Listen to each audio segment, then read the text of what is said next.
Welcome back, another episode. The delicate and important subject of rape is the focus of Brenda's tale, episode 7 of Accused. It is the account of Brenda, a struggling stand-up comedian who was sexually assaulted by Zeke Thompson, a coworker and ex-boyfriend. Both performed stand-up at Goldie's, a bar that Joyce Golden owns. Ezekiel achieved fame and gained widespread popularity. Brenda wants to show him her work because he's even on tour across the nation. She attends his party and brings up Scott, Zeke's manager, not having responded to her. Zeke agrees when Brenda requests a quiet location because the content is on tape. He approves of the content and permits Brenda to introduce his stand-up routines. Zeke begins kissing her as she enthusiastically hugs him. Ezekiel pushes himself on Brenda despite her repeated requests for him not to and rapes her. She sobs as she leaves the party but then tries to gather herself. When Brenda calls Joyce for assistance, the elderly woman is more interested in motivating Brenda to seize the moment. Joyce claims that although she was victimized, she overcame it and continued living her life. Brenda seemed to share Joyce's viewpoint. She consents to hold off on telling everyone the truth about Zeke until she gives the opportunity some thought.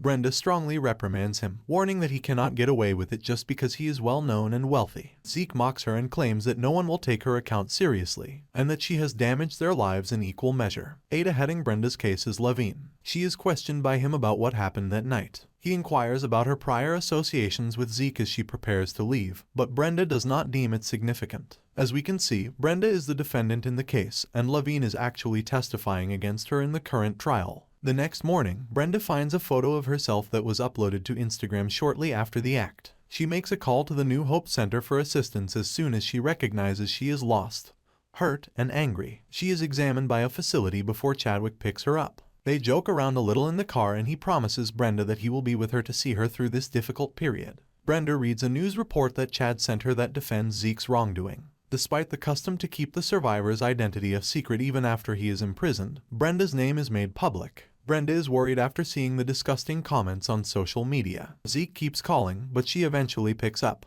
He apologizes and tries to justify himself. Joyce scolds Brenda for not being able to get out of her own way and dismisses her from the club. Brenda accepts her paycheck, knowing she won't have a job for the rest of the month. Brenda runs into Tess, a social media fan who backed her, outside the bar. She works as an associate at a legal firm and goes with her. Brenda gets intoxicated and is sent to sleep by Tess before Chadwick and Tess meet. She informs Chadwick that Brenda is far from normal and has experienced enough suffering. When Chadwick discovers fragments of Zeke's photos in Brenda's ashtray, he is a little alarmed. In the past, Levine has been seen interviewing potential witnesses as part of his inquiry. She is referred to as promiscuous and has slept around with everyone at the club, according to one of Brenda's friends. Ezekiel describes Brenda's behavior as an example of self-sabotage, something she has done before. He also admits to previous sexual experiences with Brenda, and Levine becomes fixated on them. Given his moral compass and his conviction that Brenda had sex voluntarily, it is clear he made an ethical decision. His evaluation of Brenda contains overt signs of partiality. Tess shares with Brenda her personal experience of being raped on a public campus in her sophomore year. Tess' rapist was someone she knew, and their parents worked it out between themselves. Brenda advises Tess not to let her rapist walk free because he might be abusing other women.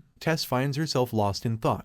Brenda is informed by Levine that, due to the aforementioned factors, he will not file any charges against Zeke. She storms out of his office in rage. Tess, who is also there in Brenda's apartment, becomes aggressive with Chad when he tries to console her. Brenda insists that she hang up the phone after calling the police. Tess advises Brenda to carry out her suggestion to burn Zeke alive in her message on Zeke's Instagram before Chad departs. Tess is depicted in the present sitting on the witness stand and wearing prison garb, proving that she really did pour gasoline on Zeke while he was performing at Goldie's. Brenda is accused of encouraging Tess to engage in violent behavior. Zeke is shown entering the court while having some of his body burned. Brenda apologizes to Chad over the phone for her behavior and asks him to attend the judgment announcement in court. Brenda apologizes to Zeke in an effort to make things right after the jury finds her not guilty. He does not, however, like it. A group of survivors watch her apologize incredulously and inquire with Brenda about what they should do. Brenda claims that harming them is not the solution. Thanks for watching, and don't forget to subscribe our channel.